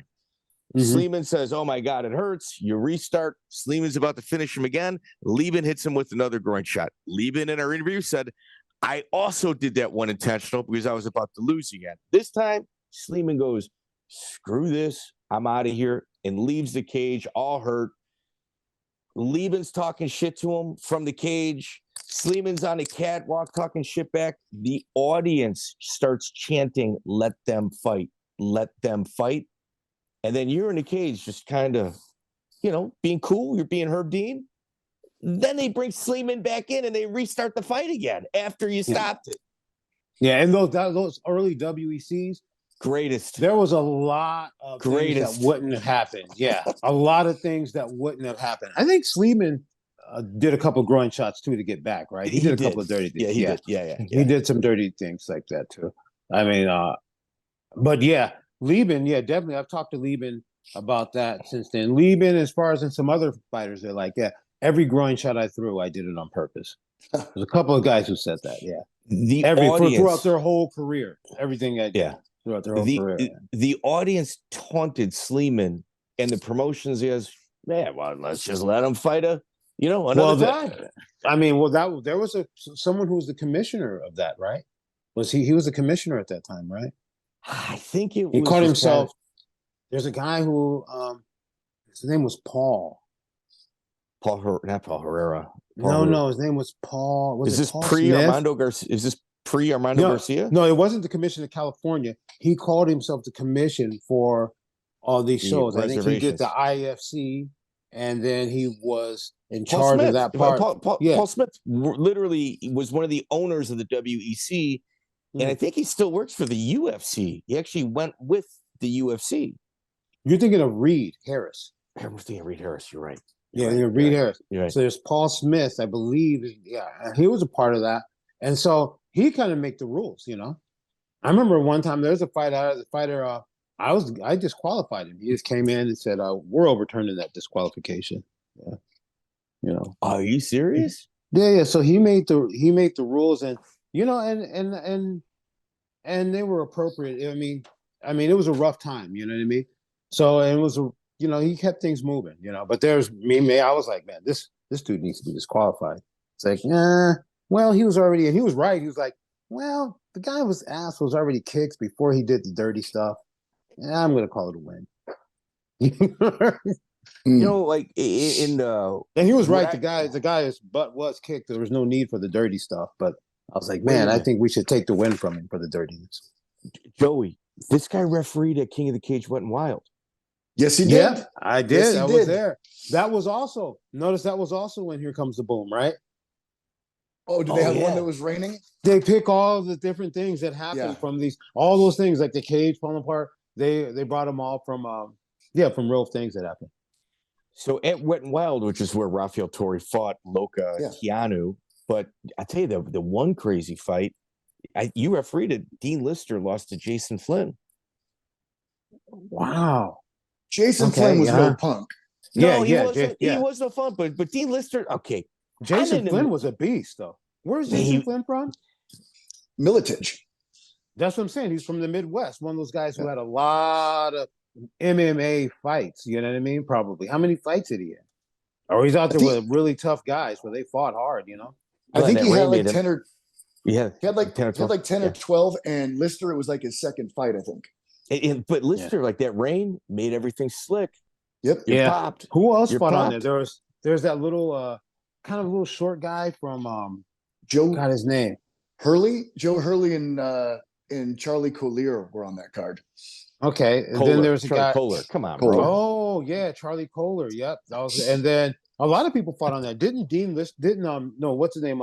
Eve Edwards fight on that? I don't know if Eve was, but Rico Rodriguez fought Paul Bonatello. Yeah. Yes. And then there was this. Remember, there's this one guy who was a really good fighter, but he was short, so he had to jump in to make everything happen, and he couldn't because it was so slippery. So this fighter his opponent was taller, just sat there and just poked at him and poked, and you couldn't do anything. You couldn't do any movement because it was so wet. Was that Galindo? Because Galindo was on that card. Tony Galindo was on that card. No, somebody else. It was this guy. He's from. Is he from Tucson or something? He's from. Forgot where he's from, but somewhere in Arizona. Shorter kickboxer guy. All right. Well, you're on the administrative side.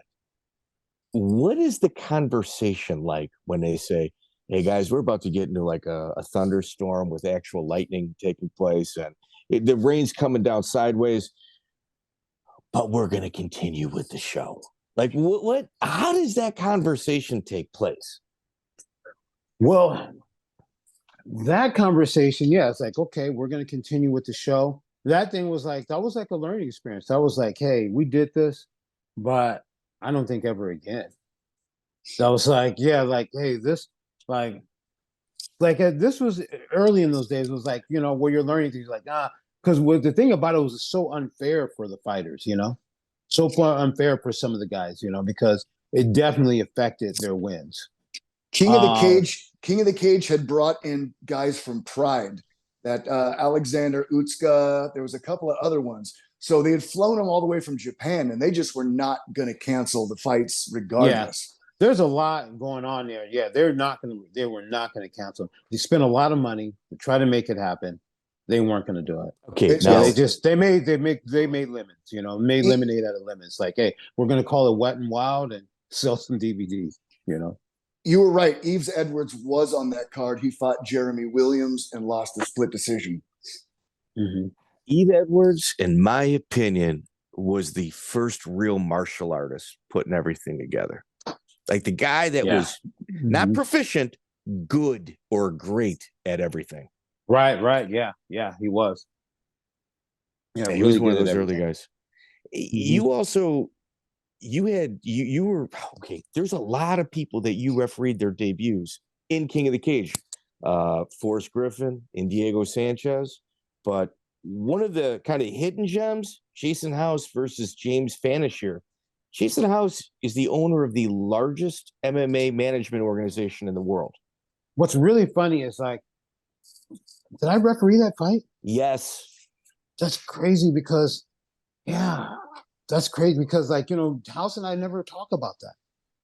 And I see him all the time. He's like, I think you got two of his fights. It's crazy the career that he built, Always a very, very humble person, and just hardworking. He's one of those people that's like, man, I think he probably has more UFC fighters on his roster. More of his guys are on the roster than anyone else. Well, I can tell you when somebody is 5-0 on the region, dude, I'm addicted to the independent grind on the regional scene.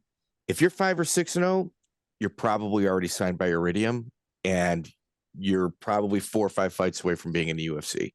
That's right. His tentacles. And through a friend, they asked me to reach out to people in Latin America. I speak fluent Spanish. It's even in Latin America. Yeah, no, his work ethic, and I meet some of the guys that he has working with him. He's really, really built something, man, and he worked really hard to do it. Yeah, you refereed Diego Sanchez, Shannon Rich, Forrest Griffin, Steve Saya. Yeah, bro. You've been there and done that, man. Yeah, no, I've got. It's been an amazing ride. The things in this sport that I've got to do, and it's been it's been amazing. I've had got to be a part of so many. Every time I've man, that was the most incredible thing that just happened. Next week, it's always something else. Just wow, that blows that away, right? Let me just give some highlights. Holly Holm, Ronda Rousey, you were the ref. You know what I mean? Yeah.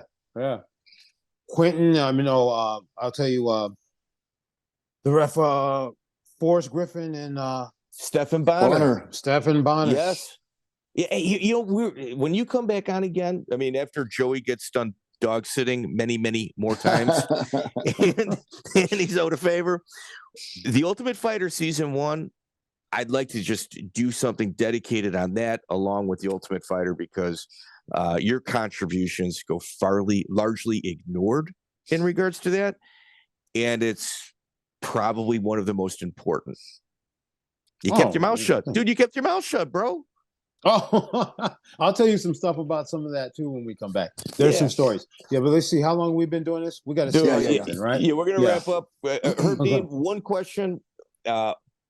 Fuckles is the screen name, mixedmartialarts.com. He's asking about the memes that go around about that of yourself. Do you like them, dislike them, laugh? What's your thoughts?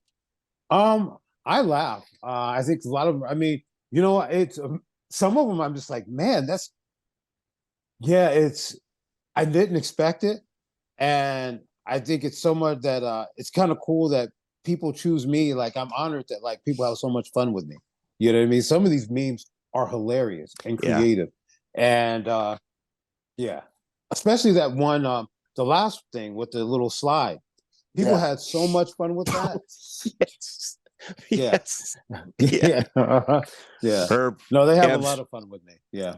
Absolute pleasure. We've taken a ton of your time, man. Honestly, brother, I can't wait to meet you in California when BKFC goes out to LA. Hoping to get a picture with you, man. Thank you for your time, bro. Thank you. See y'all. Herb, thank you. Appreciate it. Hey, thank you. Joey. I told you I'd get Herb. I told you it 9 months ago, but all right, I made good. Man, dude, we had him for about a little over an hour and a half. That was good. We got through his fight career. Yeah. Oh, you could talk to him. We could do 15 hours with him, dude, if he was willing. All right. So in generally speaking, when we do our notes and our prep and stuff like that, so 6 pages of notes generally give us about 2 hours of time. Okay, that's just kind of how like conversation. Like I've got everything written down, but I mean, Joey, we share them, and they're conversational pivot points. They're nothing like stuck in stone, but they also keep us organized. And here, we're almost 2 hours. We only went through 3 pages, and like these other 6 right here are very intense. None of them, very few of them, involve the UFC, and his UFC shit. Friggin' bonkers. It's bonkers. Yeah. We could do a whole episode just talking about title fights in the UFC that he reffed. Oh my God. That we didn't even mention. He reffed McGregor, Conor McGregor, and Khabib. We didn't, when you were talking about the biggest fights he's ever done, I mean, that was the biggest UFC pay-per-view sales ever. Okay. Ladies and gentlemen, this is what we need. Well, first off, if you're on iTunes, you got to leave us a review. There is an interview show. This dude's a turd. Like, I don't want to say his name because that wouldn't be right. Joey, awful, yes or no? He doesn't do what we do. We'll just say that. It's very, very different. It's just... The reason I started this show was because his was so bad. Like, it drove me so freaking crazy. Like, we started this. He's got more positive reviews than we do. It hurt my feelings, Joey. I know. It hurt my feelings. Okay, that's all I'm going to say. Audience, we got to keep Mike off the bottle. Please leave us a review, okay? I'll make the news. Right? I'll make the news with an LOP t-shirt. So I won't even be able to get to enjoy my success. When a guy licensed to carry a firearm says he's going to make the news, it's not usually for good shit. That's all I'm saying. No, absolutely have to. Dean, dude, do we do that? Do we do a UFC title fights? Holy shit. That'd be a great one. How could you not? How could you not do that? Oh my fucking God. We can do title fights and undercard fights. Holy shit. Dude, he refereed Dan Henderson versus Fedor and Fedor versus Ryan Bader when they brought in all the studs. He was also, oh my, dude, there's so much. The KJ Noons, Nick Diaz. Yeah. Speaking of KJ. No. I think it's KJ. We'll have him. I think it's actually KJ Noons versus Eve Edwards. I think he did that one.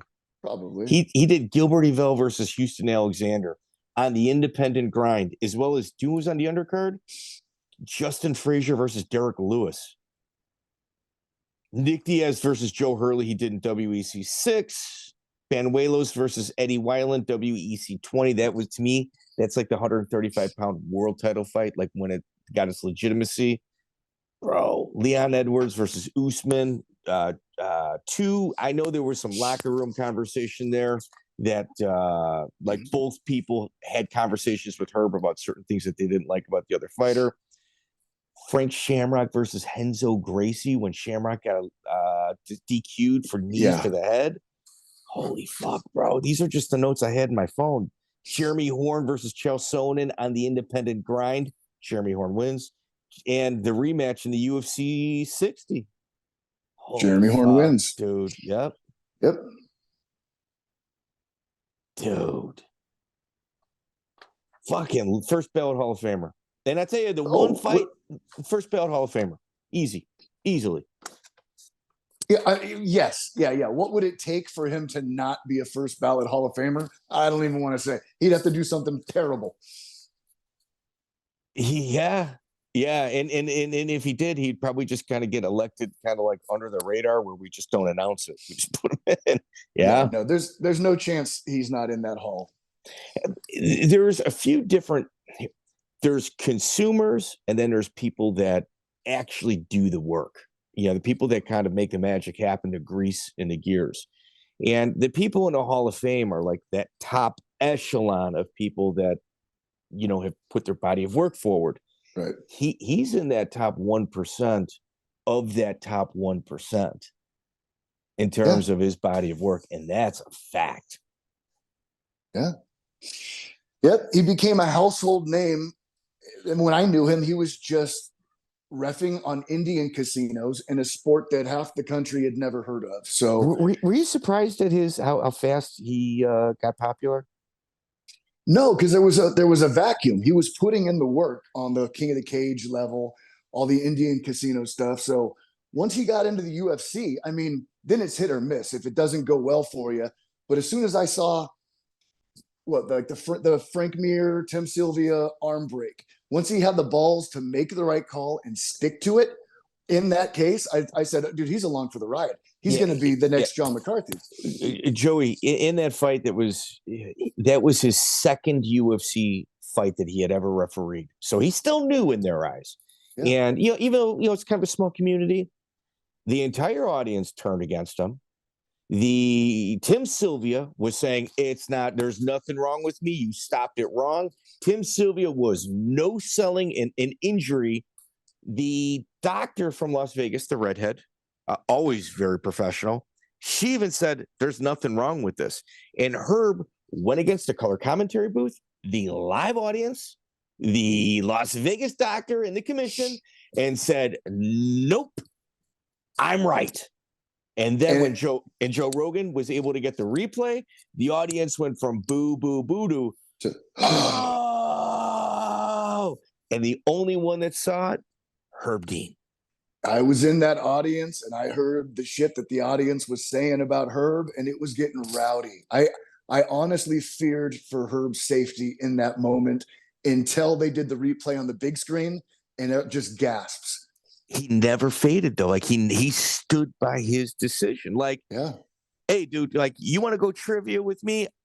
There's going to be times where I'm like, wrong, I'm right. And I'm wrong. I usually blame the Mandela effect at that point. Like some interdimensional beings changed the past history in order to make this moment happen. So you're right. But, that doesn't really go far in certain people's eyes. But Herb always stood by it. And, he also had the Nogueira thing, like that nobody talks about. Nobody talks about the Nogueira break. It's always the Tim Sylvia. Yeah. So, well, because with the Nogueira one, he didn't have to go against the fighter. Wasn't saying I'm fine. He knew it was going to break, and he let it happen because that's the sport. Like, if he would have stopped it, imagine the shit he would have got from the fans, the commentary booth, and Nogueira, especially Nogueira. Oh, yeah. Nogueira to this day would say I was about to get out of it. Oh, my God, dude.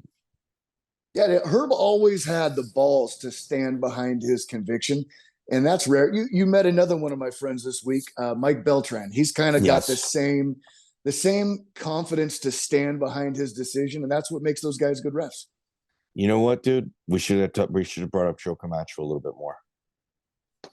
Yeah, he hinted at a willingness to do another episode, so I'm probably going to have to babysit his dog again. But I love that dog.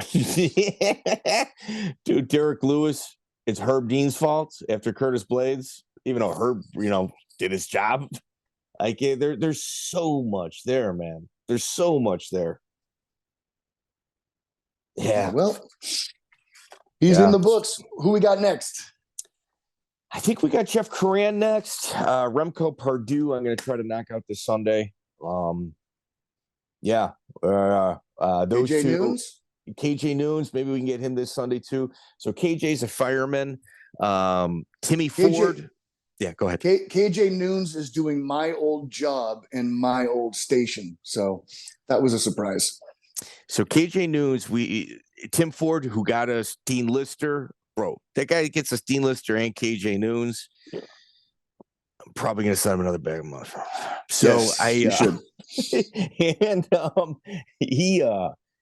KJ just said, I haven't done an interview in 10 years. This will be my last. Just so you know, I will not do another interview. And Tim, phenomenal guy, goes, oh, it's all right, dude. I'm going to sit in it with you. No. I'm going to sit in it with you, dude. Don't worry about it. Everything's going to be fine. So we'll have Tim Yeah. co-piloting again, which is always cool. It's always cool. So Joey, All right. who else from California? I've heard John Lewis's name thrown around, but I don't know. That hinges on Anthony, so we shall see. A lot of silence there. Go ahead. What else? Like, Anything share, else? subscribe. That's it. Wait, who else do we got on the California side? Who else can we grab? I don't know. I can rack my brain, but I got to get back out of this room so I don't get divorced. All right. Love you, brother. See you, Joey. See ya. Bye. Check out the full interview on iTunes, Spotify, and all major podcast platforms.